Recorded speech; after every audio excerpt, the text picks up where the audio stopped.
let's talk about that first match. Obviously a little controversial as well. So, kind of tell us what happened there. So the first match we went to the ground, and I went in for the armbar. And as we rolled through it, the ref thought he saw a tap, and he called the fight. So I don't know for me if she tapped or not, but we just have to trust the ref. So you haven't seen the footage yet? Yeah, I haven't seen the footage. I haven't been able to take a look yet. We just came back and crashed last night. So I haven't been able to look at it. So that's. Well, I mean, obviously, you were basically told right before the fights that you could possibly have a second fight if you ended up winning that first one. So, what was your thought process going into that? And tell us a little bit about that. Yeah, so we got that offer to possibly take a second one, and since a lot of my fights have been fast before, we just really hoped that pattern would continue. Knew that there was a possibility of having a brawl for the first fight, winning, and then still taking a second, which could have been really tough. So we're really, really happy with the outcome. I'm really happy it made it out, unscathed in 2 matches. Just kind of a whirlwind, not even enough time to think about it. Yeah, I was going to say that. Well, were you a little bit relieved that you had your second fight right away, because obviously, kind of lingering on the controversial first one, having a solid second win was probably a little bit more comforting for you. Yeah, it was really nice vindication. I feel bad about the first one. Me and Linnell just kind of looked at each other and shrugged. We're like, I don't know what to do about this. So it was really good to have a second, clear victory. I did see this girl tap. I know the ref saw her tap. She tapped. So that felt really good to have that happen right away. And it was a lot easier than waiting, another 6 months for a fight, or however long it'll be. Yeah, I mean, it's great for you who have stepped up against Ariel, and it was great for Ariel to decide to go pro. I think it was about time for her to do so anyway. She's a pro-level athlete. Yeah. Well, she's a pro boxer, so I think it was about time she did turn pro in MMA, and I think she has a good future. I mean, it was probably a tough fight. I mean, she obviously hits pretty hard. Yeah, she hits pretty hard. I woke up this morning with my jaw being a little clicky, so she got me 1 or 2 good ones. But I mean, now you're 2-0. You're 2-0 as a fighter now, professional fighter. How does that feel to you, being a professional now and having your first 2 fights under your belt? It feels great. It's really exciting to walk out with 2 wins right away, and just to have the opportunity to do something most people don't get offered the chance to do, to fight twice in one night. So.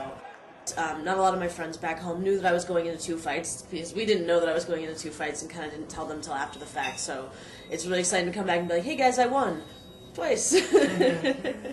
I'm pretty sure they're pretty excited about watching it. Hopefully we'll get it posted sometime this week, so I'm sure I know you'll be pretty excited as well. How has it been, you've been having a documentary crew actually following you for the past little while. I mean, how has it been with your documentary crew and having people follow you? Is it getting kind of a little bit normal for you to have these cameras around?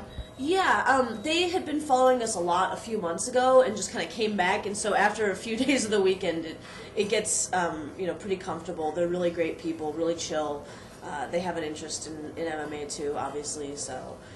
Just kind of on that borderline, know a little bit, but not know a lot, that, they were super comfortable to be around. It just made us feel really great. And, they knew a little bit about the area that we didn't, so that kind of helped too. Yeah, and,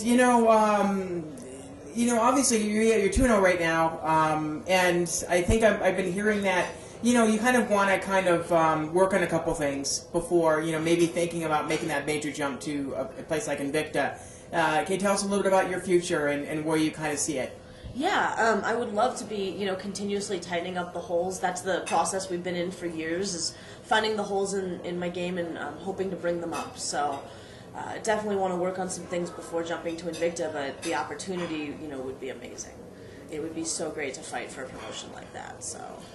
How often do you want to fight this year? Ideally, it'd be ideal to fight probably about 3 times a year, 3 to 4 times a year, if the fighters emerge. We had to look almost 6 months for this last fight, so depending on what becomes available and can actually go through, we'll just kind of play it by ear. Well, by the sounds of it, you've made a great impression on intense championship fighting here. There was a couple other promoters in the audience as well, and obviously getting those 2 wins under your belt, I think that might be a little bit easier for you to find fights. Do you think? I hope so. Yeah, definitely. This was a great opportunity to just meet a lot of other fighters and promoters. A really great gathering for people interested in women's MMA specifically. So I really enjoyed that part, and I hope that something comes of it. Coach would like me to fight again probably in about 2 months. So we'll just see where that goes. And how was that crowd last night for you?